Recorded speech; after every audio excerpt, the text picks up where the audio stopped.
नमस्कार, बहुत बहुत स्वागत और अभिनंदन आप सभी का द डिबेट में। मैं ब्रजेश मिश्रा हूं। बहनों भाइयों, उत्तर प्रदेश राजनीतिक तौर पर बेहद दिलचस्प राज्य है। मैं हमेशा कहता हूं किसी को राजनीति की में कदम रखना है तो उसको इंटर्नशिप करने के लिए उत्तर प्रदेश आना चाहिए। यहाँ हर पल और हर दिन, हर सप्ताह, हर महीने, हर वर्ष और हर चुनाव में कुछ न कुछ नया घटित हो रहा होता है। कुछ ऐसा घटित हो रहा होता है जिससे आप सीख सकते हैं, राजनीति की चाल समझ सकते हैं। कौन किस तरह अपने मोहरों को आगे बढ़ाता है, इसको आप बहुत बेहतर से समझ सकते हैं। तो पॉलिटिकल इंटर्नशिप की एक बड़ी प्रयोगशाला उत्तर प्रदेश है। ऐसा मैं आज इसलिए कह पा रहा हूं क्योंकि उत्तर प्रदेश में एमएलसी के 12 सीटें रिक्त हुई हैं। एमएलसी यानी अपर हाउस विधान परिषद, वहां की 12 सीटों पर चुनाव होना है और ये चुनाव निर्वाचित विधायक करते हैं।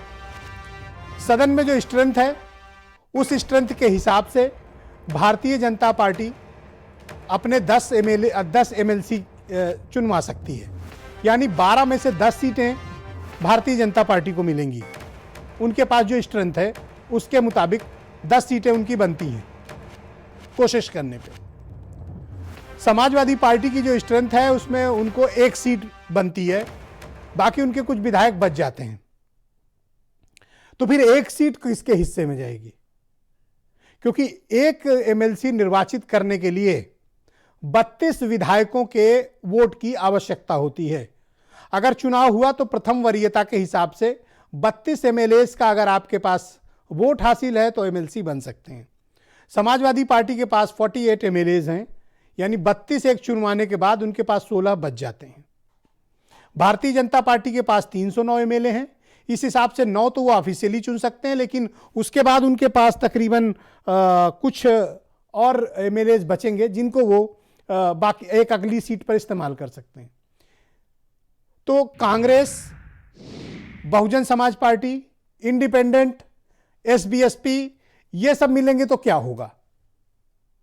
वैसे उम्मीद जताई जा रही थी और जिस प्रकार मायावती ने तेवर दिखाए थे राज्यसभा के चुनाव के दौरान, राज्यसभा की 1 सीट मायावती को मिल गई थी कर्टसी भारतीय जनता पार्टी।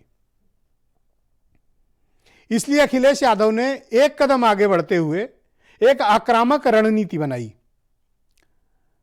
यह आक्रामक रणनीति उन्होंने राज्यसभा के चुनाव में भी बनाई थी, लेकिन लास्ट आवर में प्रत्याशी की गलती या फिर राजनीतिक कारणों से राज्यसभा की वो सीट समाजवादी पार्टी के हाथ से स्लिप करके बहुजन समाज पार्टी को मिल गई।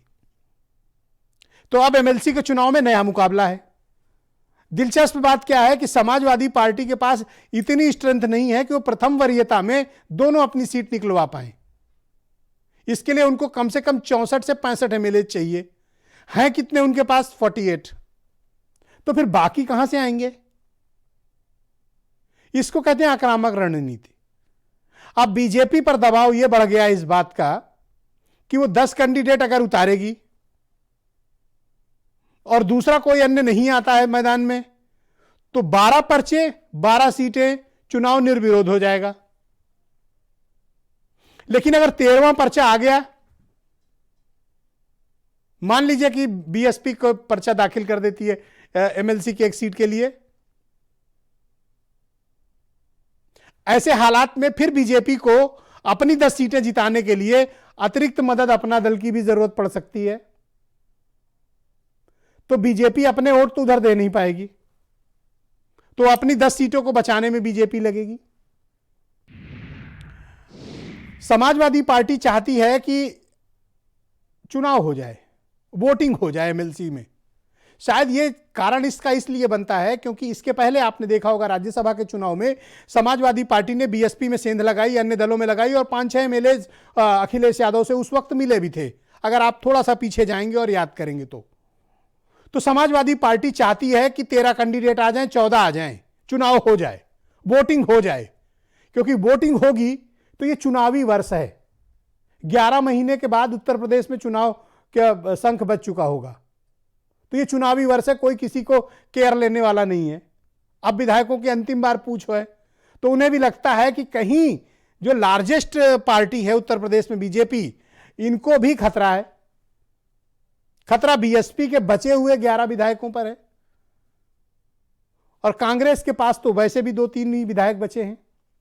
एसबीएसपी का स्टैंड अभी क्लैरिटी के साथ नहीं है, लेकिन वो बीजेपी के खिलाफ रहे हैं, तो कहां जाएंगे?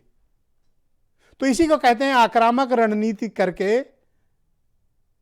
राजनीति में ज्यादा से ज्यादा फायदा खींचने की कोशिश करना। समाजवादी पार्टी ने वो किया है। यह मिस एडवेंचर भी हो सकता है, नुकसान भी हो सकता है। ऐसा नहीं कि कैलकुलेटिव है, फायदा सिर्फ सपाई को होगा। अगर विपक्ष की रणनीति बन गई, विपक्ष में मतलब माइनस समाजवादी पार्टी, और बीएसपी ने कैंडिडेट उतार दिया और बीजेपी ने उधर से हेल्प मारी, इंडिपेंडेंट साथ आए, एसबीएसपी भी बीएसपी के साथ गई, तो कुछ भी हो सकता है। तो समाजवादी पार्टी के पास सिर्फ एक सीट रह बचेगी, यानी प्रथम वरीयता के मतों से वो एक को जिता सकते हैं, दूसरी सीट फंसेगी। तो अखिलेश यादव की यह चाल, इसमें पॉलिटिकल रिस्क है, नो डाउट अबाउट इट, यह पॉलिटिकल रिस्क है। लेकिन राजनीति में आप तभी आगे बढ़ते हैं जब रिस्क लेते हैं। इस रिस्क में फायदे भी हैं और कई बार नुकसान भी होता है। तो जो लोग ये सोच रहे थे कि मायावती या अखिलेश यादव में दोबारा कोई बातचीत हो सकती है, अखिलेश यादव की इस मूव के बाद वो सभी संभावनाएं लगभग खत्म है। अब बाकी बचा हुआ अपोजिशन माइनस समाजवादी पार्टी, उसका अगला मूव क्या होगा? वैसे चर्चा यह है कि बीएसपी ने 2 पर्चे खरीदे हैं। पर्चे खरीदे मतलब नॉमिनेशन पेपर्स लिए हैं सदन से, एमएलसी के कैंडिडेट के नॉमिनेशन फाइल करने के लिए।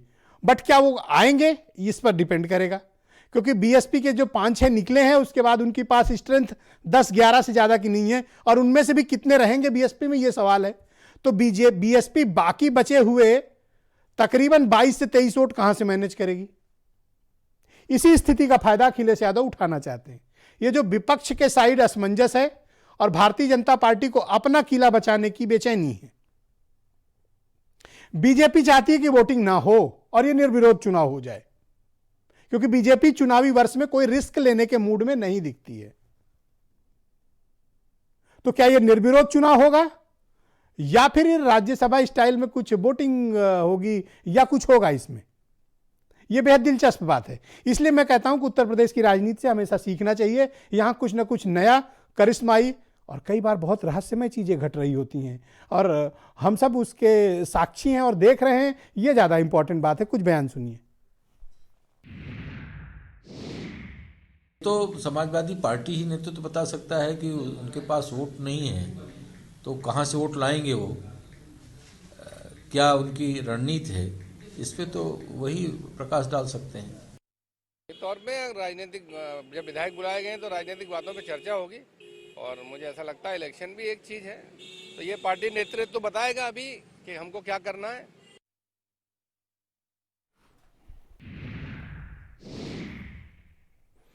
तो ये 12वीं सीट का जो फेर फंसा हुआ था, ये पेच फंसा हुआ था, इस पर आगे बढ़कर अखिलेश यादव ने एक कदम चाल चल दी है।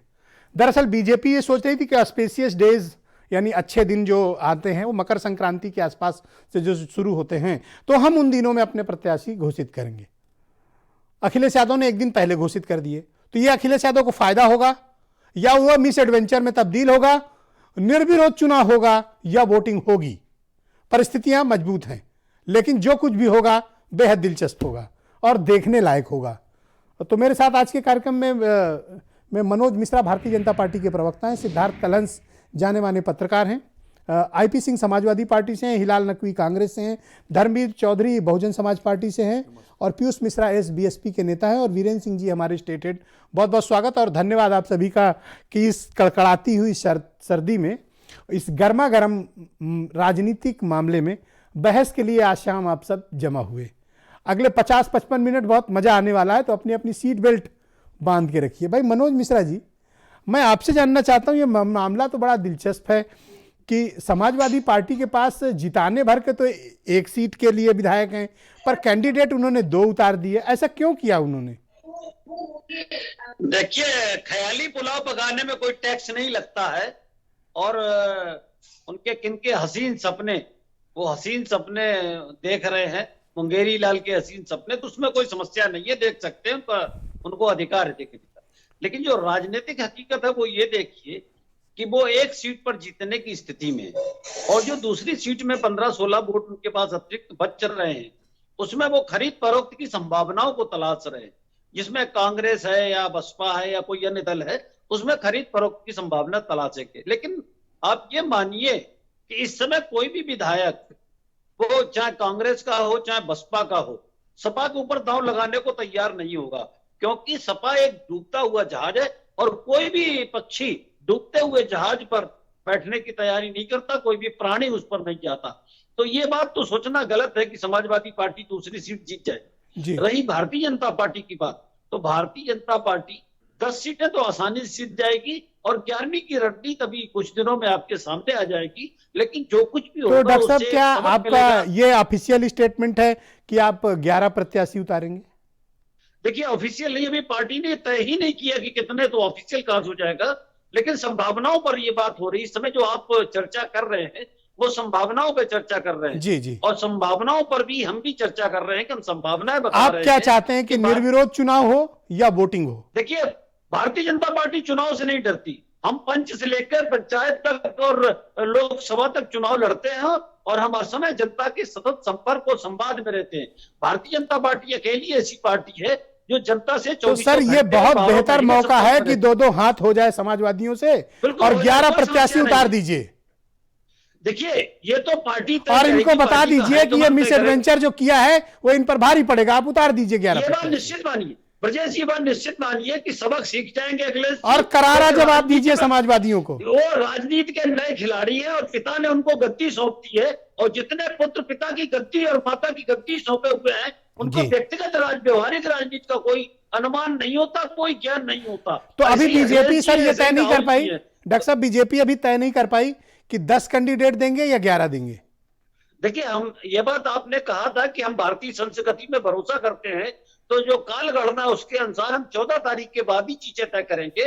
और जो मकर संक्रांति है उस दिन को हम लोग शुभ दिन मानते हैं। और Bharatiya Janata party. One last question, इस राउंड का आपसे अंतिम सवाल, अगर चुनाव होता है तो आप उसके लिए तैयार हैं?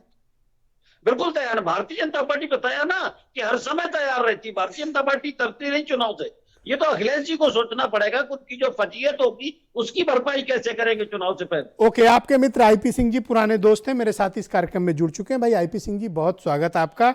ये आप लोगों ने क्या किया, जब आपकी क्षमता एक जिताने की है तो 2 सीट पर प्रत्याशी खड़ा करके आप ये राजनीतिक अस्थिरता क्यों फैलाना चाहते हैं? देखिए, लोहड़ी का और पोंगल का आज महापर्व है और समाजवादी पार्टी ने अपनी बहुत ही सीनियर लीडरशिप को चुनाव के मैदान में उतारा है। समाजवादी पार्टी बहुत ही गंभीरता के साथ सभी चुनाव लड़ती है। यही कारण था कि राज्यसभा के जो चुनाव थे उसमें चुनाव न हो, भारतीय जनता पार्टी ने पर्चा खारिज करा दिया, क्योंकि ये चुनाव आयोग कहीं न कहीं बीजेपी का ऑफिशियल एक ऑफिस बन के रह गया है। और जिस हॉर्स ट्रेडिंग की बात हमारे मित्र डॉक्टर मनोज मिश्रा जी कर रहे हैं, मैं उन्हें याद दिलाना चाहता हूं कि राज्यसभा में आपने हमारे सांसदों का इस्तीफा कराया, आपने उन्हें खरीदा। आप देश में तमाम कांग्रेस के राज्यसभा सांसदों की खरीद करी। हॉर्स ट्रेडिंग में बीजेपी का कोई जोड़ नहीं है। गुजरात का वो चुनाव सबको याद है। जिस तरह से आपने, नहीं, मुझे एक बात, मुद्दे से मत भटकिए आईपी सिंह जी। आप ये बताइए कि ये बचे हुए 16 वोट लाओगे कहां से? गुजरात में खरीदने का काम किया, मध्य प्रदेश में खरीदने का काम किया। अरे मेरे दोस्त, सवाल तो ले लो, ये बचे हुए 16 वोट लाओगे कहां से दूसरा प्रत्याशी जिताने के लिए? इरादे क्या हैं ये तो बताओ। बस मैं डॉक्टर मनोज मिश्रा जी से यही चाहता हूं कि भारतीय जनता पार्टी को तैयार करा लें कि वोटिंग हो जाए, जिससे बीजेपी राज्यसभा में भाग गई और समाजवादी पार्टी ने पूरे उत्तर प्रदेश की जनता को बताया कि ये गठबंधन जो घोषित वोटिंग कराने से क्या मतलब है आपका? IP Singh, make it clear, जो वोटिंग कराने से आपका क्या मतलब है? का काम राष्ट्रीय वोटिंग कराने से क्या मतलब है आपका? और आज सवाल तो ले लीजिए। माननीय राष्ट्रीय अध्यक्ष जी ने विधायकों की बैठक बुलाई और ओके। उसमें आप ये सवाल नहीं फैसला लेते हैं हुआ। आईपी सिंह। और ये एकदम दोनों चालू हो जाते हैं तो सीट बंद नहीं होते हैं। समाजवादी सुनिए पार्टी तो। जीतने जा रही है। सुन तो लीजिए। BJP expose okay. हो जाएगी, बीजेपी में ओके। भगदड़ मचने वाली है। ओके, ये फिर मैं पूछ रहा हूं आपसे कि आप 16 अतिरिक्त विधायकों का इंतजाम कहां से करेंगे, पहली बात। दूसरा, क्या आप निर्विरोध चुनाव चाहते हैं या आप चाहते हैं कि वोटिंग हो जाए और आप कुछ खरीद फरोख्त करने का अवसर मिले? बस निर्विरोध चुनाव तो बीजेपी चाहती है, क्योंकि उसको इज्जत बचाना है। बीजेपी में खलबली मची हुई है। बीजेपी के विधायक आऊंगा डॉक्टर साहब, बड़ी आऊंगा। संख्या में हमारे प्रत्याशी को वोट करने वाले हैं, और विपक्ष, ये आपका विपक्ष ऑफिशियल में स्टेटमेंट चाहे है? कांग्रेस हो चाहे इंडिपेंडेंट हो, एक्सक्यूज या मी, ये आपका बसपा ऑफिशियल के स्टेटमेंट बड़े- है? बसपा के बड़ी संख्या एक्सक्यूज मी, में एक्सक्यूज मी, एक्सक्यूज विधायक मी। भाई साहब, आप तो मायावती जी से चुप नहीं नाराज होते हो। हैं, वो सब थोड़ा सब इंटरैक्टिव डिबेट करो। समाजवादी पार्टी को वोट देने वाले हैं। आपका ये ऑफिशियल स्टैंड है कि आप बीजेपी के विधायकों के संपर्क में हैं? Are you sure? बीजेपी के विधायक अगर संपर्क में है तो उन्हें कौन भगा सकता है? उनका सम्मान करते हैं हम। Okay, all right, thank you. Dharmveer Chaudhary ji मेरे साथ मौजूद हैं, बहुजन समाज पार्टी के नेता हैं। इनकी पार्टी ने 2 पर्चे खरीदे हैं नॉमिनेशन के लिए, लेकिन अभी मायावती ने अपने पत्ते नहीं खोले हैं कि वो प्रत्याशी उतारेंगी कि नहीं उतारेंगी। तो धर्मवीर जी, बहुत स्वागत आपका। मैं आपसे जानना चाहता हूं कि एमएलसी के इलेक्शन में क्या बहुजन समाज पार्टी पार्टिसिपेट करेगी? आप अपना प्रत्याशी उतारेंगे अथवा नहीं उतारेंगे?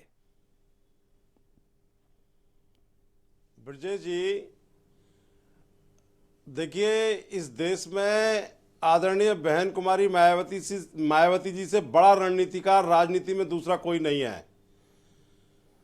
और अभी तो आपके माध्यम से मुझे जानकारी प्राप्त हो रही है कि 2 नामांकन के पर्चे लिए हैं पार्टी ने, और समय आने पर इस रणनीति का भी बहुत जल्दी ही खुलासा होगा और आप सभी लोगों को जानकारी होगी कि आदरणीय बहन कुमारी मायावती जी अगला स्टेप बहुजन समाज के हित में, बहुजन समाज पार्टी के हित में, इस प्रदेश के हित में क्या लेंगी। चौधरी जी, जो अभी आपकी स्ट्रेंथ है 18 की, उसमें 5 तो समाजवादी पार्टी से पहले मिल चुके थे राज्यसभा के चुनाव के दौरान, तो यानी आपके पास तकरीबन 13 बचते हैं और चाहिए होंगे 32।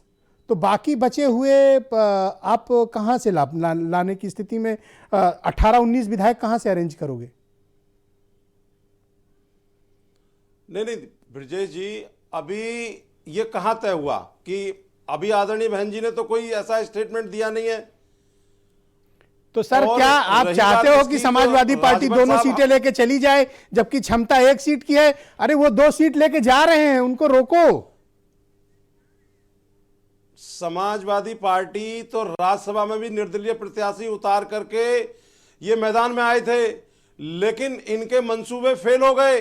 जी। और जो दलित विरोधी मानसिकता इन्होंने राज्यसभा के चुनाव नो में आईपी किया सिंह, थी, प्लीज उसमें प्लीज डू बात नॉट आई इंटरप्ट। थी, पहले राउंड में इंटरप्शन नहीं जी।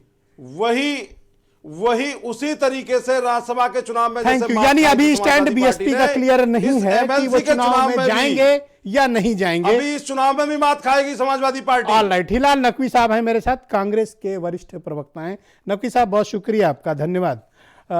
एमएलसी का चुनाव होने जा रहा है, अगर वोटिंग होती है तो कांग्रेस का स्टैंड क्या होगा? ब्रजेश जी, अभी तक की किसी भी प्रकार की कोई रणनीति जो है वो आधिकारिक तौर पे बाहर नहीं निकल करके आई है, और जिसकी जानकारी हमारे पास भी नहीं है कि वो क्या स्टैंड लेंगे, किस तरह से इसमें वोटिंग में जाएंगे। अब रही बात 12 है, जिसमें 10 भारतीय जनता पार्टी के साथ 2 जो हैं वो समाजवादी पार्टी है। अगर इस तरह का गणित बनती है तो निश्चित रूप से फिर चुनाव होने की कोई जगह नहीं रह जाती है, वो 12 जो हैं वो निर्विरोध हो जाएंगे जी। लेकिन यहाँ के पर एक जो बहुत ही चौंकाने वाली बात कही है भारतीय जनता पार्टी के प्रवक्ता ने, वो ये कही है कि वो 11 उतारेंगे। तो वो 11वां जो है वो उतारेंगे ये नहीं कहा है, क्या ये पॉसिबिलिटीज पर चर्चा कर रहे हैं।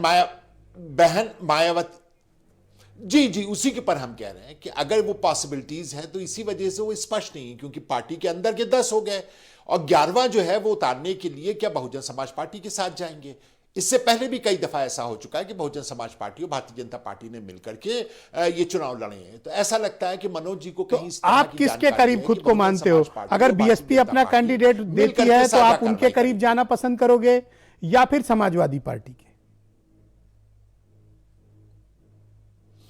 हम इसके बारे में कुछ नहीं बता पाएंगे ब्रजेश जी, क्योंकि अभी तक की इस पर किसी प्रकार की कोई भी आधिकारिक बात जो है वो कांग्रेस ने ना की है और ना ही इसकी हमारे पास कोई जानकारी। अरे आप लोग थोड़ा कोई सा तो इंतजार मैदान में कीजिए, आओ, ये अपने आप सपा ही वाले चीजें 2 स्पष्ट हो सीट लिए जाएंगी। चले जा रहे लेकिन हैं, निश्चित इनको रूप से- रोकने कोई तो आएगा। निश्चित रूप से अगर बहुजन समाज पार्टी और भारतीय जनता पार्टी का गठबंधन होता है तो बहुजन समाज पार्टी के साथ तो कभी भी कांग्रेस नहीं जाएगी। ओके, तो मतलब साफ है कि आप समाजवादियों को वोट देंगे।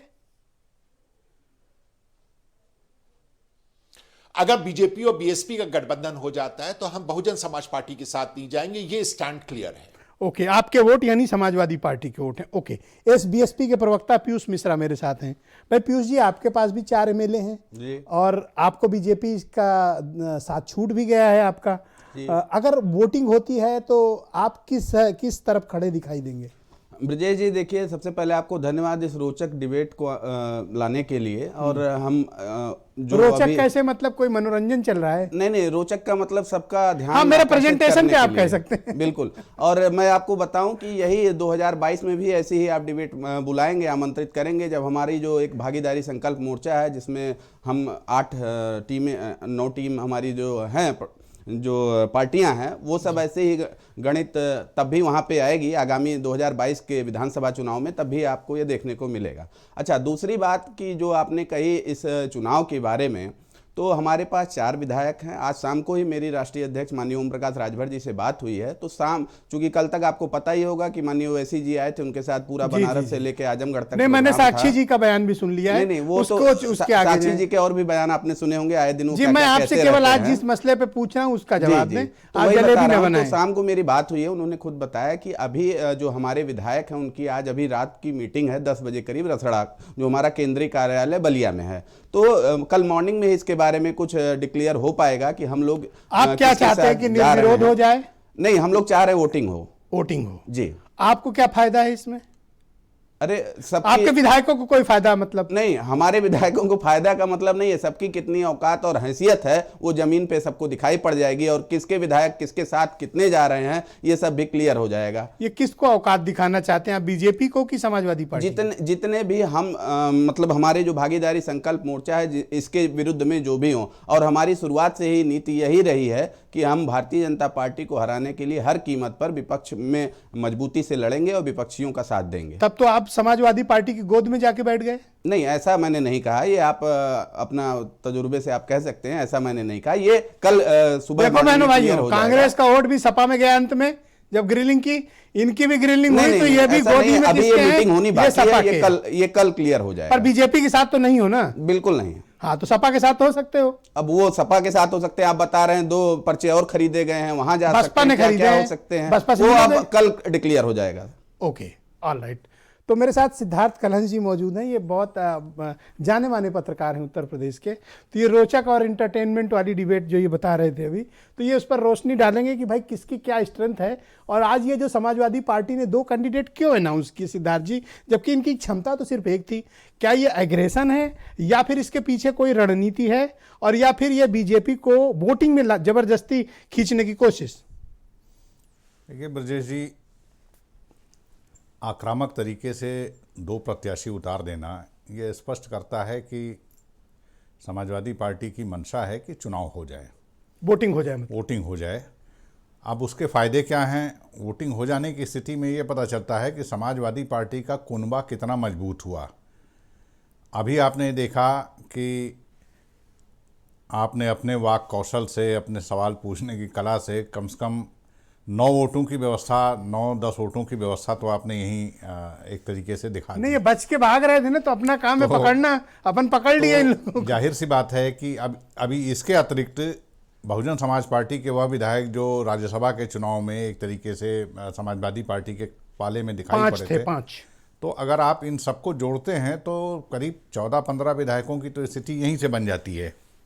तो मुझे लगता है कि समाजवादी पार्टी की पहली रणनीति यही होगी कि चुनाव हो जाए और हालांकि अभी चौधरी साहब ने जो है बट आपको याद होगा कि मायावती जब गुस्सा थी तो उन्होंने एक स्टेटमेंट दिया था कि एमएलसी के चुनाव में जरूरत पड़ी तो बीजेपी की मदद करेंगी। आपको उनका बहुचर्चित स्टेटमेंट याद होगा। और अब एमएलसी का चुनाव आ गया है, मैं जानना चाहता हूं कि वो बीजेपी की क्या मदद करेंगी। देखिए, अगर जो गणित है उस गणित के हिसाब से अपने 10 सीटों के लिए भारतीय जनता पार्टी को अपने विधायकों के अतिरिक्त अपने जो सहयोगी हैं, जो घोषित सहयोगी हैं, उन घोषित सहयोगियों यानी कि अपना दल, उसकी ज़रूरत पड़ेगी। कुछ एक निर्दलीय जो उनका साथ दे रहे हैं उनकी ज़रूरत पड़ेगी। ये सपा क्यों चाहती है कि वोटिंग हो जाए? मुझे लगता है कि समाजवादी पार्टी अपने आप को फ्रंट रनर के तौर पे दिखाना चाहती है कि 2022 के रन में लोगों का भरोसा हमारे ऊपर है। कुछ अन्य दलों के विधायक भी हमारी तरफ आ रहे हैं। ये वो साबित करना चाहते हैं और शायद इसलिए उनकी मंशा है कि चुनाव हो जाए। और जैसा स्थिति दिख रही है, बहुजन समाज पार्टी 10-11 के आसपास करीब विधायक बहुजन समाज पार्टी के इंटैक्ट दिखते हैं। देखिए, बीजेपी अगर पूरी कोशिश करेगी, अपना दल को भी साथ लेगी और अपने सारे एमएलए को इंटैक्ट रखेगी तो वो अपनी 10 सीटें पहले सेव करेगी ना। जी जी। 11वीं पे दांव तो तब लगाए जब अपनी 10 पहले सेव कर लें। बिल्कुल, तब वो 11वीं पे दांव लगाएंगे। 11वीं पे दांव के लिए वो खुद अपनी इज्जत तो लगाएंगे नहीं। देखिए, 11वीं के लिए सबसे इंपॉर्टेंट फैक्टर अब वो है कि बीएसपी का कोई आ जाए, बीजेपी द्वितीय वरीयता में उनको वोट कर दे, ये हो सकता है। ये स्थिति हो सकती है, लेकिन मुझे ऐसा लगता ये है रिस्क होगा। लेकिन ये एक रिस्की वो होगा क्योंकि जो भी भाई 11 एमएलए लेके मायावती क्या 13 एमएलए लेके मायावती क्यों प्रत्याशी उतारेंगे? देखिए, जो 18-19 कहां से आएंगे उनके पास? देखिए, जो 13वां कैंडिडेट होगा उस 13वें कैंडिडेट पे बहुत कुछ दांव पे लगा होगा। तो कोई भी नहीं चाहेगा कि 13वां कैंडिडेट किसी पार्टी का घोषित हो। क्या आपको लगता है बीजेपी डिफेंसिव है? मुझे ऐसा लगता है कि बीजेपी की मंशा होगी कि चुनाव निर्विरोध हो जाएं और 10 और 2 की सिचुएशन बनाने की स्थिति चूंकि साफ साफ नजर आती है। चुनावी वर्ष से कोई एडवेंचर नहीं चाहता। मुझे नहीं लगता है कि इस तरह का कोई एडवेंचर करना चाहेंगे। और कम से कम विधायकों के संख्या के हिसाब से और जिस तरह से गैर भाजपाई विपक्ष का रुख दिख रहा है, तो समाजवादी पार्टी को एक एज दिखती है इस चुनाव में। वीरेंद्र सिंह जी आ गए। उसने अपने जो दो प्रत्याशी उतारे हैं वो अपने 2 बड़े कद्दावर नेताओं को उतारा। लेकिन आप ये भी मत भूलिए कि अभी डॉक्टर मनोज मिश्रा ने कहा कि 11वें के संभावना को खारिज नहीं किया उन्होंने। अब जब तक नामांकन पूरे नहीं हो जाते हैं तब तक वो संभावनाएं बनी रहती हैं। ओके, वीरेंद्र सिंह जी, आप बताइए कि ये आज समाजवादी पार्टी ने अचानक 2 कैंडिडेट उतार दिए एमएलसी के, जबकि उनके पास क्षमता एक की जिताने की थी। ये दूसरा प्रत्याशी किसके दम पर उतारा और क्या चाहती है समाजवादी पार्टी? ये बीजेपी को चिढ़ाने के लिए ये राज्यसभा में उल्लू बना के जितवा ले गए एक अपना प्रत्याशी बसपा का। तो अब अखिलेश यादव ने पहले से ही कर दिया कि अब की बार न पर्चा खारिज कर पाओ और ना ही प्रकाश बजाज की तरह घुमा पाओ इधर उधर, अब आओ लड़ो मैदान में। अच्छा ब्रजेश जी, बीजेपी चाहे 10 लड़ावे चाहे 11, अभी तो इनके यहाँ पहले मातम ये छाया, ये अरविंद शर्मा कल ज्वाइन कर रहे हैं। ये कौन है? वो गुजरात कैडर के आईएएस अफसर हैं। ओके। और प्रधानमंत्री कार्यालय में रहे हैं, रिटायर वीआरएस ले लिए हैं। अब वो आ रहे हैं कल बीजेपी ज्वाइन करने। और ये तो खुशी की बात है, इसमें मातम क्या है? ये तो बीजेपी को खुश होना चाहिए। एमएलसी की एक सीट पे वो नामांकन कर सकते हैं। उनका नाम मंत्री पद और डिप्टी सीएम के लिए चल रहा है अरविंद शर्मा का। वो मऊ के रहने वाले हैं। अब बीजेपी में जो कार्यकर्ता जीवन भर से खटा चला आ रहा है, उम्मीद बांधे था कि भाई अब की बार 10 सीट है, हो सकता है मिल जाए, एक तो और कटी। 3 पहले से रिजर्व है, लक्ष्मण आचार्य, दिनेश शर्मा, स्वतंत्र देव सिंह। इन 3 का तो जाना है, रिन्यूअल होना है। अब एक अरविंद शर्मा आ गए। अब दिनेश शर्मा, अरविंद शर्मा, कई शर्मा इस बार रहेंगे सरकार में। ओके, अच्छा। तो ये तो आपने पूरा तख्ता ही पलट दिया। हम लोग तो कुछ और डिबेट कर रहे थे तो आपने तख्ता उलट दिया पूरा। जी बोलिए। देखिए, उसकी वजह से निराशा कहिए चाहे कहिए कि जो भी है, लोगों में उत्साह ठंडा पड़ा है। लोग तरह तरह की बात कर रहे हैं। अब ये सब चीज़ें समय आने पर क्लियर होंगी। और डॉक्टर साहब बैठे मनोज मिश्रा जी, वो और ज़्यादा इसमें प्रकाश डालेंगे। लेकिन एक चीज़ कहूँगा कि ये चुनाव बीजेपी किसी कीमत पर नहीं चाहती। मतलब वोटिंग नहीं चाहती? नहीं, अगर वोटिंग हो जाएगी तो ये मैनेज कौन करेगा, माल कौन खर्च करेगा और कहाँ से ये जिताएंगे? सुनील बंसल जाके बंगाल में उनकी ड्यूटी लगी है, केशव मौर्य को बंगाल में लगा दिया है। इनके यहाँ कौन जाएगा? किसके कहने पे विधायक वोट दे देगा? कोई एश्योरेंस है इनके यहाँ? और तीसरा मैनेजमेंट करने वाला आदमी कौन है बीजेपी में? दो ही नाम तो हैं और दोनों बंगाल के चुनाव में हैं। तो बीजेपी तो अब 10 के ऊपर हिम्मत न कर पाए, चाहे जितनी बात करे। अब वो साथ साथ ये भी वो उसके ऊपर ये जिम्मा आ गया कि बसपा को भी मनावे कि भैया तुम ना खड़ा करो, नहीं हमारी जो है सांसद आई जे, हमारे ऊपर लाला लग जाएगा, हमारा क्या होगा? क्योंकि ये सब चुनाव जो तो होते आपको ऐसा हैं, लगता है कि समाजवादी पार्टी दोनों सीटें आसानी से ले जाने में कामयाब होगी, कोई मुकाबला नहीं होगा? अब तो पक्का जीतेगी। अखिलेश यादव ने जो हिम्मत दिखाई है उतनी हिम्मत अब बीजेपी दिखावे ना। बीजेपी को 11 प्रत्याशी जिताना अगर है तो बहुत मेहनत लगानी पड़ेगी, 50 नेताओं की जरूरत पड़ेगी, एक एक विधायक को घेरना, रोकना, खिलाना और पिलाना पड़ेगा। कहां तक ये चलेंगे? चुनावी साल है, विधायक जाएंगे कहाँ, वोट देंगे बीजेपी को? अरे ऐसे कैसे? जब इनके अपने विधायक देंगे ना, दूसरे दल थोड़ी दे देगा। बात करेंगे, समझाएंगे, नीतियों पे लाएंगे, विचारधारा के आधार पे नीतियों लाएंगे। पर नहीं, माल पर विधायक आते हैं, ये सबको पता अभी है। मैं तो ये बात नहीं बोल सकता। ये सबको पता है विधायक कैसे आते हैं। वो पैसा भी चलता है और टिकट भी चलता है। ओके, कौन नहीं जानता है? देखिए, बीएसपी अगर चुनाव लड़ेगी तो बीएसपी का अब की बार स्थिति खराब होगी, क्योंकि उसके पास एक तो पहले प्रत्याशी नहीं, 5 विधायक पहले भी जो है राज्यसभा चुनाव में भाग गए थे, लेकिन वो चूंकि प्रकाश बजाज का पर्चा अवैध हो गया तो इसलिए वह निर्विरोध सब लोग चुन लिए गए। अब की चुनाव होगा तो बवाल होगा, और ये चुनाव कराएंगे नहीं, ये देख लीजिएगा आप। ये देखिए तो यहाँ बिना पर्याप्त संख्या के भी समाजवादी पार्टी 2 सीट ले जाएगी। भाई, जब दिल पर पत्थर रखकर ये अरविंद शर्मा को ज्वाइन करा रहे हैं और कल को वो पर्चा दाखिल होता है उनका, तो क्या करेंगे? ये अनुशासन के नाम पर भाजपा में कौन बोलेगा? सबको चुपचाप सहना है। आईएएस आईपीएस इस समय बीजेपी में चहेते हैं। देश में विदेश मंत्री, ऊर्जा मंत्री सब आईएएस आईपीएस की सेवा से आए हैं। अभी बृजलाल जी गए देखिए राज्यसभा में, अब फिर एक और आईएएस आ रहे हैं। बीजेपी के पास अफसरों का बहुत बड़ा फौज है और उनसे इनको बहुत मोहब्बत भी है। अब जो भाई, हाँ, लेकिन पार्टी कैडर समर्पित कार्यकर्ताओं की उपेक्षा नहीं होनी चाहिए। अब ये तो देखिए, निराशा तो उनको होगी जिनका नाम कट जाएगा, जिनको नहीं मिलेगा। लेकिन अगर चुनाव हो जाएगा तो जिताएगा कौन? जब बंसल और केशव मौर्य दोनों बंगाल में लगे हैं तो जिताएगा कौन? थैली का मुंह कहां से खुलेगा? विधायक कहां से आएंगे? इस तरह के चुनाव तो प्रभाव के चुनाव होते हैं ना, पैसे के चुनाव होते हैं। अखिलेश यादव ने हिम्मत दिखाई है, ये चुनाव का समीकरण उन्होंने बदल दिया है। इस बात को लोग माने अब ना माने।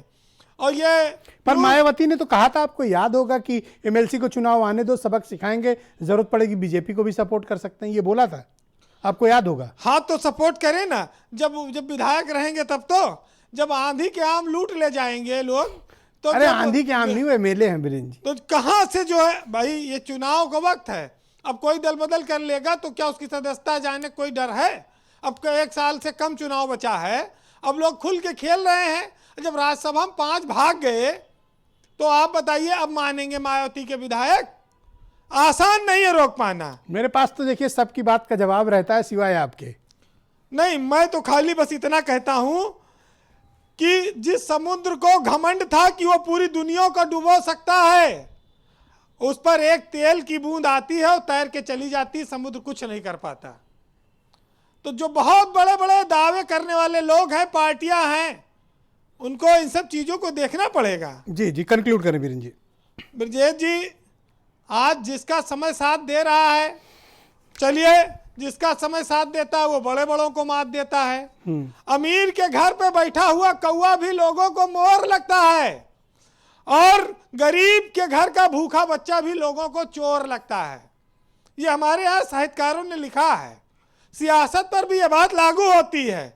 लेकिन ये जो राजभर की पार्टी है, ये भी बैठे हैं, ये भी आंधी के आम लूटने की तैयारी में है। आप क्या उम्मीद करते हैं? बीजेपी हर दांव आजमाएगी। लेकिन ये जाएंगे नहीं बीजेपी के साथ, ये तो उन्हीं खिलाफ लड़ रहे हैं। इनको कितना अपमान सहना पड़ा था। अरे तो राजभर जी को सहना पड़ा ना, बाकी तो और तो स्वतंत्र हैं, बाकी तो कहीं भी आ जा सकते हैं। भाई कांग्रेस के विधायक टूटे ना, वो खुलेआम भाजपा के साथ हैं 2 विधायक उनके, तो ये सब चीजें हैं। लेकिन एक चीज आप मान लीजिए, चुनाव नहीं होने देंगे, लड़ेंगे नहीं, और चुनाव लड़े तो बीजेपी घाटे में रहेगी, ये भी जान लीजिए। ओके, कंक्लूड करें फिर। चलिए, जो इस चुनाव से तो घबराना पड़ेगा सत्ताधारी दल को, लेकिन चुनाव की अहमियत क्या होती है और जनता से चुनाव में वादे जो किए जाते हैं। भाई देखिए, जब चुनाव होता है तो जनता के पैर छूते हैं, चुनाव जीतने के बाद जब सत्ता में आ जाते हैं तो सवाल पूछने जूता निकाल लेते हैं कि तुम कैसे सवाल पूछ सकते हो। तो जनता अपने आप को ठगा महसूस करती है। वो कहते हैं कि हम सबको बंगला देंगे और चुनावी दौर है, मियाँ ये जुमला देंगे, और जमीन लौटाने के वादे किया करते थे, और खेती बाड़ी करने को अब ये गमला देंगे, और चारों ओर शांति का संदेश लिए फिरते हैं, और सियासत में हारे तो फिर एक हमला देंगे। बहुत बहुत शुक्रिया बीरेन जी, बहुत बहुत धन्यवाद। डॉक्टर मनोज मिश्रा जी, जो इक्वेशंस हैं और विधायकों की उपलब्धता है, उसमें ऐसा लगता है कि 11वां कैंडिडेट आपको बीजेपी और बीएसपी के समर्थन से उतार देना चाहिए या उतारा जा सकता है। उसका कारण भी क्या है कि देखिए, कांग्रेस के 2 एमएलए आपके पास हैं और 2 इंडिपेंडेंट हैं, रघुराज प्रताप सिंह और उनके सहयोगी, वो भी आपके साथ हैं, प्लस और भी इंतजामात हो सकते हैं दूसरे दलों से भी। तो 11वां प्रत्याशी उतारने में कोई कठिनाई है? आपको उतार देना चाहिए? एक मिनट में बीरेन सिंह जी के जो उनकी जो रिपोर्ट जो बोल रहे थे उसके बारे में कहना है जी जी, कि ऐसा लग रहा था कि मैंने उनके साथ कई डिबेट में भाग लिया, तो वो सपा के प्रवक्ता की तरह बर्ताव करते।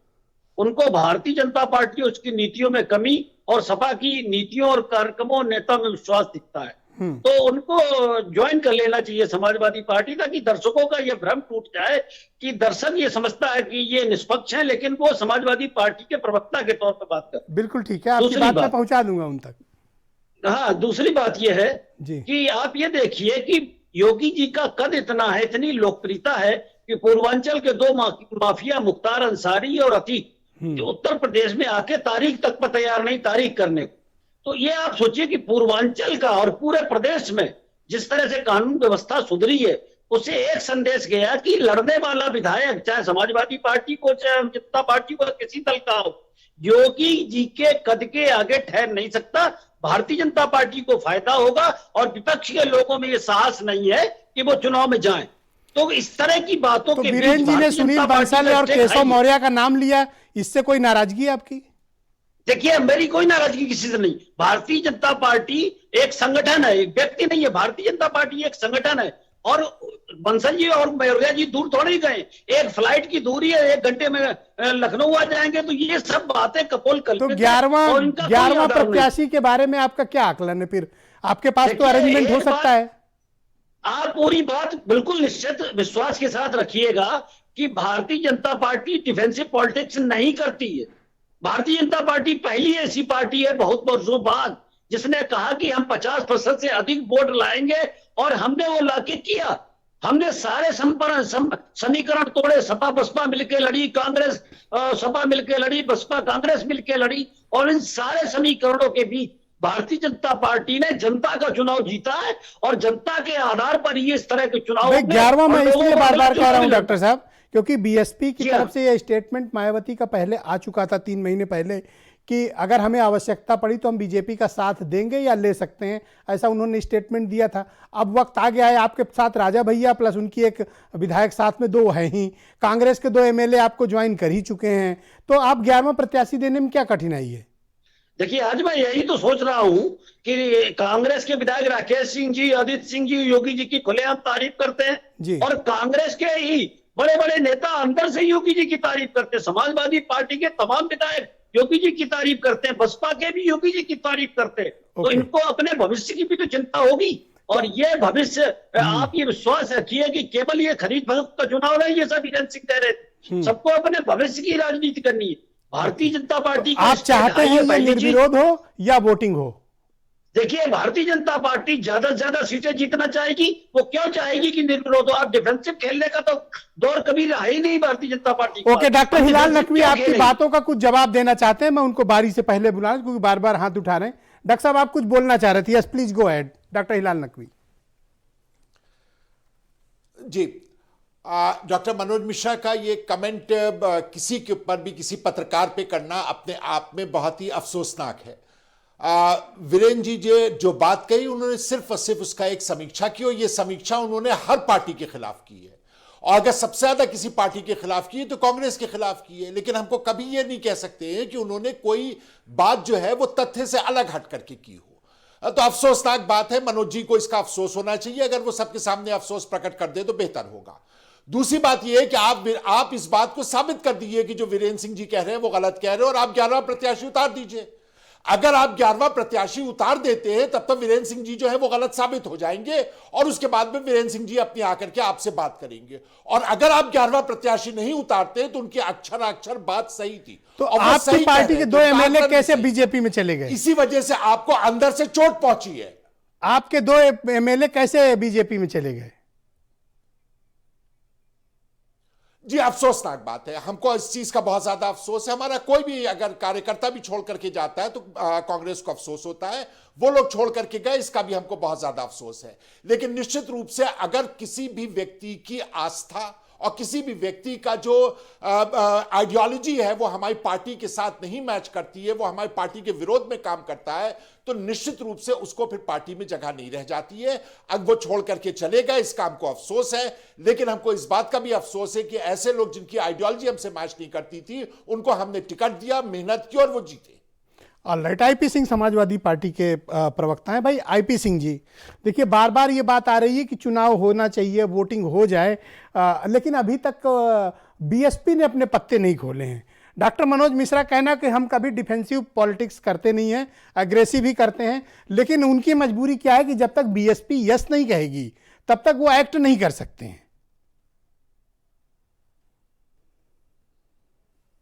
देखिए, बहुत ही गलत बातें डॉक्टर मनोज मिश्रा ने कही है।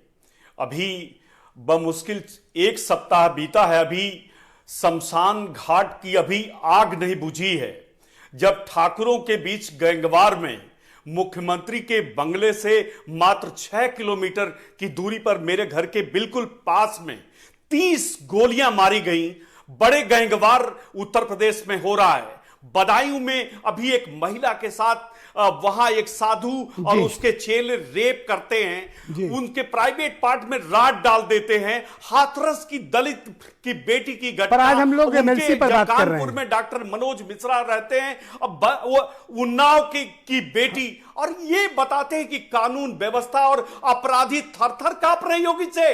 अरे सबसे ज्यादा अपराध, अखबार पढ़िए, सबसे ज्यादा अपराध जिस गोरखपुर मठ पर रहते हैं आदित्यनाथ जी, वहां अपराध है। मैं इस पर नहीं जाना चाहता, लेकिन श्री बीरेंद्र सिंह जी को समझने की कोशिश करिए। जब वो 2007 से लेकर 2017 तक बहुजन समाजवादी पार्टी की सरकार और समाजवादी पार्टी की सरकार को कटघरे में खड़ा करते रहे, तब वो बहुत अच्छे थे। आज जब आपकी सबसे भ्रष्टम सरकार खनन को लूटने वाले सुनील बंसल और केशव मौर्य जैसे लोगों के खिलाफ 4 शब्द बोल दिया, तो आप उन्हें समाजवादी पार्टी का, आप अभी आज एमएलसी के चुनाव वीरेंद्र सिंह का डिबेट नहीं है। पार्टी को अगर देंगे, आप मुझे बताइए, आदरणीय ब्रजेश जी दे दें, हाँ, और बीरेंद्र जी आवे तो हम सहज स्वीकार करेंगे, गर्व होगा बीरेंद्र सिंह पर। लेकिन तो 11वां प्रत्याशी को लेकर क्या चुनौती ये है जी कि अगर राजनीति जानती है बीजेपी तो 2 कदम आगे बढ़े और चुनाव आयोग टीएन सेशन को याद करे। इतना क्यों ललकार रहे हो आईपी सिंह? दूध का दूध, पानी इतना क्यों ललकार रहे हो? अगर बीजेपी मैदान में आ गई तो काफी मुश्किल होगी आपको। मत ललकारो बीजेपी को। बिल्कुल, राज्यसभा में देखा, राज्यसभा में चुनाव आयोग उनका प्राइवेट लिमिटेड कंपनी बन गया और पर्चा खारिज करवा दिया गया। ये डर ये आज डर आईपी सिंह उन्हें कुछ पता ज्यादा है लह रहा है कि उनके आज दर्जनों कई दर्जन विधायक थैंक यू टूटने वाले ओके। हैं। धर्मवीर जी मायावती जी का 3 महीने पहले एक स्टेटमेंट आया था, 3-3.5 महीने पहले का है। उन्होंने कहा था, हो सकता है गुस्से में ही कहा हो और हम लोग उसको ना समझ पा रहे हो कि उनके मन में क्या है, बट जो उनका ऑफिशियल स्टेटमेंट था वो ये बात का था कि एमएलसी के चुनाव में वो समाजवादी पार्टी को सबक सिखाएंगी और आवश्यकता पड़ी तो बीजेपी का साथ देंगी या ले भी सकती हैं। क्या वो बयान अभी भी कायम है? नहीं ब्रजेश जी, देखिए, एक तो बहन जी ने कभी बीजेपी का नाम नहीं लिया और बहन जी ने बाद में जो प्रेस की थी वो भी, उसका भी आपको संज्ञान लेना चाहिए कि संकीर्ण ताकतों के साथ हम कभी नहीं जाएंगे, और वही स्टेटमेंट आज भी है। संकीर्ण हम मनुवाद कौन? और ये संकीर्ण ताकतों के साथ हमेशा बहुजन समाज पार्टी लड़ती रहती है। संकीर्ण कौन है? लेकिन लोकतंत्र में चुनाव से लोकतंत्र मजबूत होगा, और लोकतंत्र में जब जब चुनाव होगा बहुजन समाज पार्टी मजबूत होगी। अभी आप थोड़ा इंतजार कीजिए बहन जी के स्टेटमेंट का, और वो बिल्कुल सही समय पर सही पत्ते खोलेंगी। ओके, ये संकीर्ण आपने किसको कहा? ये जो बैठे हैं आपकी पड़ोस में doctor Manoj Mishra and company, यही है, यही में संकीर्ण ताकतें हैं जो देश को कमजोर कर रही हैं। अरे वो आज अन्नदाता जी, आज अन्नदाता लगभग 2 महीने से सड़कों पर बैठा हुआ है, लेकिन इनको किसी की परवाह नहीं है। आज उत्तर प्रदेश में बहन बेटियों की इज्जत सुरक्षित नहीं है। जिस लॉ एंड ऑर्डर की बात डॉक्टर मनोज मिश्रा कर रहे हैं, वो रोज अखबार बताता है कि यहां कितना लॉ एंड ऑर्डर है। आज प्रदेश की जनता आदरणीय बहन कुमारी मायावती जी के लॉ एंड ऑर्डर को याद कर रही है, और 2022 में नहीं, आपने पिछले एमएलसी के चुनाव में, राज्यसभा के चुनाव में, और अब आने वाले धर्मवीर भारती की इस बात से मैं सहमत हूं कि लॉ एंड ऑर्डर की जो हैंडलिंग है वो मायावती बहुत बेहतर करती हैं, अपने समकक्ष नेताओं के मुकाबले ज्यादा बेहतर कर लेती हैं। इस बात से मैं सहमत हूं। धर्मवीर जी गो अहेड, बोलें। ब्रजेश जी, बहन जी ने अपने शासन में उत्तर प्रदेश का जो विकास किया था, आज ये उसी को आगे बढ़ा रहे हैं। चाहे वो गंगा एक्सप्रेस वे हो, चाहे वो यमुना एक्सप्रेस वे हो, चाहे वो जेवर का एयरपोर्ट हो। आज आपकी बात से मुझे लग रहा है कि आज आप बीजेपी से ज्यादा नाराज हैं। और मैं जो सवाल कर रहा हूं, फिर अभी सिद्धार्थ कलंस ये कहेंगे कि बाकी 13 वोट भी इंतजाम कर दिए डिबेट में। अभी इल्जाम लगा सकते हैं ये कि बाकी 13 वोट भी इंतजाम हो गए। ब्रजेश जी, इस देश में जब जब चुनाव होगा, इस देश का लोकतंत्र मजबूत होगा। और मान्यवर काशीराम जी अपने स्टेटमेंट में कहते थे कि जब जब इस देश में चुनाव होगा बहुजन समाज पार्टी मजबूती के साथ उभरेगी। Okay, thank you. Siddharth Kalans ji, अभी MLC का आपने धर्मवीर भारती की बात सुनी। मैंने हर तरह से कोशिश की सवाल पूछने की इनसे, लेकिन इन्होंने, इनके जो अटैक थे आज, बीएसपी का जो अटैक है वो direct attack Bharatiya Janata party पर है। आज वो समाजवादियों पे कुछ नहीं बोल रहे हैं, आज उनका सीधा अटैक डॉक्टर मनोज मिश्रा यानी बीजेपी पे है। बिरजय जी, राज्यसभा के चुनाव में जिन लोगों ने दलित के बेटे को राज्यसभा जाने से रोका, वो भी हमारे टारगेट पर हैं। ओके, इस राजनीति वो सेकंड टारगेट पे हैं। जो दलित विरोधी मानसिकता वाले लोग हैं, वो बहुजन समाज पार्टी के यस, सिद्धार्थ कलंस जी को आएंगे। सिद्धार्थ जी बोलिए।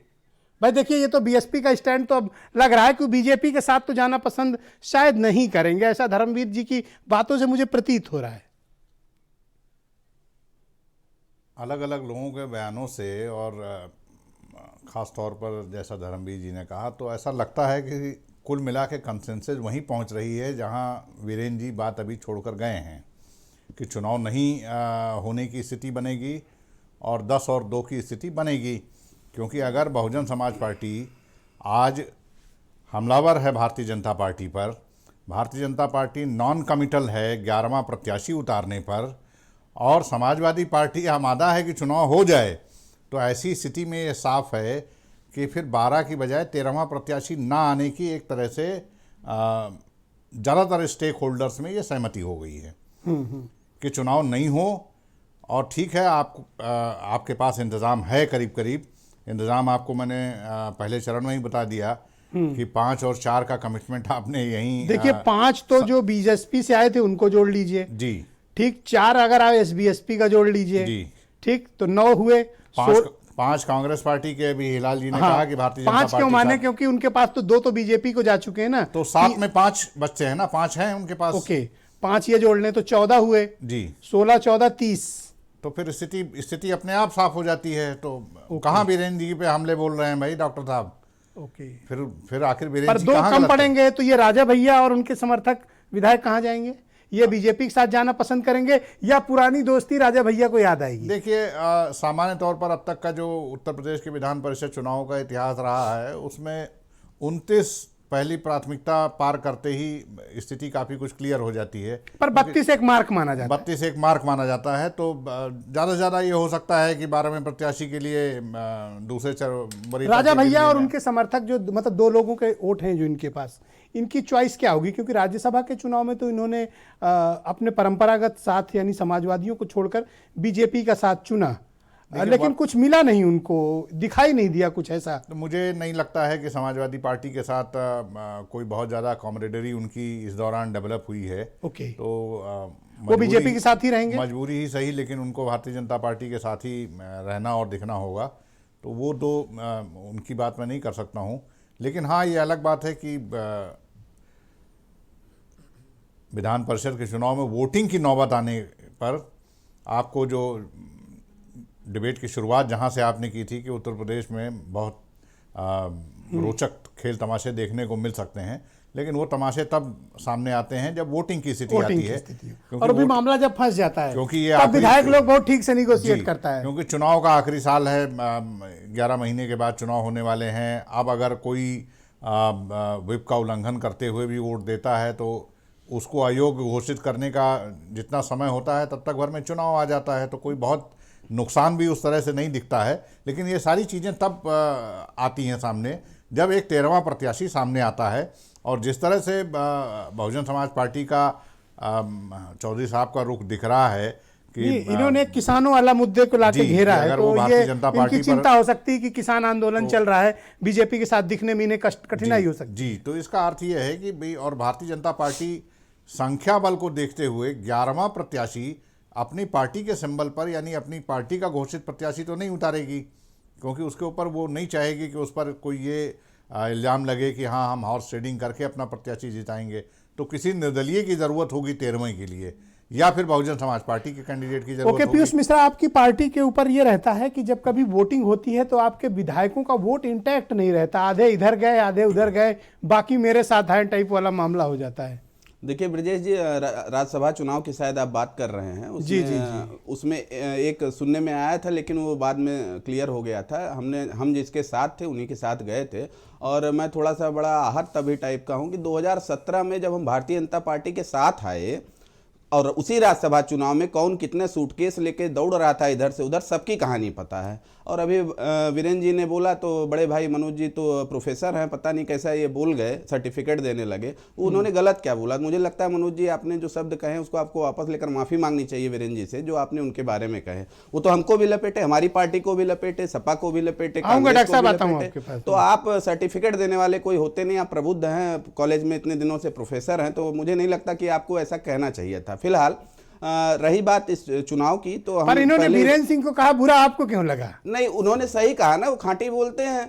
अब मिर्ची लग जाती है सबको, हम बता तो रहे हैं 2017 में साथ में थे। कौन कौन रात में सूटकेस भागत रहा केकरे पास, सबका पता कहानी है। अब कह दूंगा तो अभी यही डिबेट छोड़ देंगे, लाइव डिबेट में अरे अब वो कहा नहीं जा सकता, चूंकि अब तो ये यही कहेंगे कि हमने इनकी सत्ता छोड़ दी है ना, तो अब कोई भी इल्जाम लगाए, अब तो यही कहेंगे। अगर मान लीजिए कि परिस्थितियां बनती हैं तो क्या आप उनके साथ, बीजेपी के साथ जाना पसंद करेंगे? जी, सुन नहीं पाया आपकी बात। अगर परिस्थितियां बनती हैं तो बीजेपी के साथ जाना पसंद करेंगे? देखिए, भारतीय जनता पार्टी के साथ हम लोगों का द्वेष शुरू ही हुआ, और आप देख रहे हैं सरकार शासन सत्ता में भी थे तो इनको आईना दिखाने का हमने कार्य किया। ठीक है, यह आपको मैं स्पष्ट कर दूं कि हम भारतीय जनता पार्टी के साथ नहीं जाएंगे। आवास तक तो एक हमारे राष्ट्रीय अध्यक्ष को दिया नहीं, सरकारी विधायकों का जो मिलता है। अरे अभी अगर दे दें तो खुश हो जाओगे? नहीं जाएंगे, चलो आज यही बात कर लो, कभी नहीं मनोज जी, जाएंगे। दे दो, और मैं खत्म बता करो दूं बात आपको, को। एक बात क्लियर कर देता दे हूं, दो एक आवाज, इनके खत्म लोग करो अप्रोच बात। करने लगे हैं। आवाज पे ही तो बिकते रहे। अरे हाँ, बिकते रहे, बिकते रहे, ऐसे 14 मत में बोलिए। सुनामी ले आए थे ऐसे दिल्ली ऐसे में। मत बोलिए। मोदी जी 17 में कहा अगल नहीं, बढ़िया नहीं, कर नहीं। लिए थे, इतनी नहीं, बड़ी नहीं, ताकत बिकने की उकने कौन वाली बात जरूरत मत था करो। कि मिलने का उत्तर अरे प्रदेश क्यों में? गुस्सा करते हो भाई, गुस्सा क्यों करते गुस्सा हो? नहीं, इनको सच बता रहा हूँ, ये पता नहीं कैसे आज बोल रहे हैं, समझ नहीं पा रहा हूँ। सर्टिफिकेट दे रहे हैं, बताइए। नहीं तो कोई जो अगर सही बोल दे तो इनको मिर्ची लग तो जाती ले लो है। घर, एक घर मिल जाएगा, कोई ऐसी कठिनाई घर नहीं। मिलने का दे बात दो नहीं है, डॉक्टर साहब। एहसान नहीं करेंगे। यहाँ के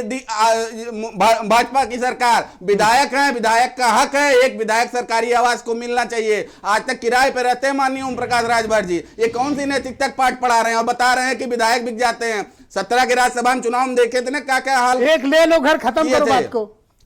एक घर देखिए ले लो, ब्रिजेश बात जी, खत्म बात करो। घर की नहीं है, बात सम्मान की है। और हम लोगों का इनसे खुला, आपको पता होगा, आपने चुनाव में लोकसभा में देखा होगा हमारे राजभर जी का स्टेटमेंट और भाई बयान। डॉक्टर मनोज क्या मिश्रा जी, क्या इनसे नहीं क्या बोला होगा प्रॉब्लम है इनको। आपको? तो जो इनकी सीधा शिकायतें यही हैं, है दूर करिए कि हम लोग, और इनको नहीं, फिर से नहीं, गले नहीं, ऐसा लगाइए। कुछ नहीं है। देखिए हमारे, मैंने आपको स्पष्ट अब एक किया कि सेकंड रुक हमारे जाओ विधायकों की पीयूष, मीटिंग पीयूष आज मैंने रात को पर्याप्त हो समय जाएगी, दिया, कल आपके सामने प्लीज सारा कोऑपरेट। सब कुछ डॉक्टर क्लियर मनोज होगा। मिश्रा बोलेंगे जी। डॉक्टर साहब बोलिए। देखिए, मैं बिंदुवार बता देता हूं कि सबसे पहले समाजवादी पार्टी के आईपी सिंह जी ने व्यक्तिगत नाम लेकर श्रीमान सुनील बंसल जी और केशव मौर्य जी के बारे में कहा, इनको माफी मांगनी चाहिए, वरना इन्हें तैयार रहना चाहिए कि अगली डिबेट में इनके नेताओं का नाम लेके हम भी बोल सकते हैं या भारतीय उनके जनता काम पार्टी धेनु तो जो हमें 18 आप वर्ष बोलिए, में आप 400 में आप नहीं है। पत्रकारों को उसी सर्टिफिकेट के दोगे, सभी माफी मांगनी जो चाहिए। भाजपा के और खिलाफ ये बोले सारी उस की पत्रकार बातें को होती जेल हैं, भेज दोगे। आप बेकार की बातें करके हमारे लोगों का पास ध्यान सच में नहीं है। ध्यान भटकाना चाहते हैं और दोनों इस तरह से नेताओं का अपनी स्पर्धा, हमारे अपनी पास बेईमानी, तीनों के अपने हिसाब से अत्याचार, दस्तावेज अनाचार, है। परिवारवाद, राजस्थान से भाई लेकर भतीजावाद कलकत्ता और इन से सब लेकर तरीके यहाँ की तक चीजों को सब छुपाना प्रस्तुत चाहते करेंगे हैं हम। और प्रदेश की जनता को ये संदेश देना चाहते हैं।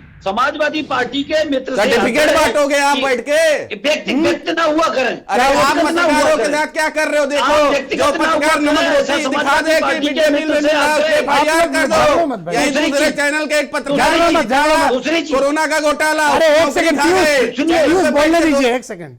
हाँ डॉक्टर साहब बोलिए। और धमकियाओगे और दूसरी सर्टिफिकेट चीज बांटोगे। कि प्रोफेसर अभी जो हो, क्या हमारे हो? विपक्षी दल खाम ख्याली में खुश है कि हम 11 नहीं लड़ाएंगे, हम दोनों जीत जाएंगे, ये राजनीतिक संभावनाओं का खेल है। और जो विधानसभा धन्यवाद। परिषद और राज्यसभा खुद चुनाव अपने होते हैं, आईने में ये जाके, संभावनाओं को खुद अपने निर्भर आईने करते हैं। में धन्यवाद। आप अभी करिए। देखिए बहुत बहुत आगे शुक्रिया। आगे होगा बड़ा भाई क्या? बहुत बहुत धन्यवाद, धन्यवाद, धन्यवाद। Time over, time over, time over. बहुत बहुत शुक्रिया। और आप सभी का भी बहुत बहुत धन्यवाद इस कार्यक्रम को देखने के लिए। उत्तर प्रदेश बहुत ही दिलचस्प राज्य है और आपको यहाँ से होने वाली राजनीति को बहुत कड़ी नज़र रखनी चाहिए, देखना, सीखना और समझना चाहिए। धन्यवाद, नमस्कार।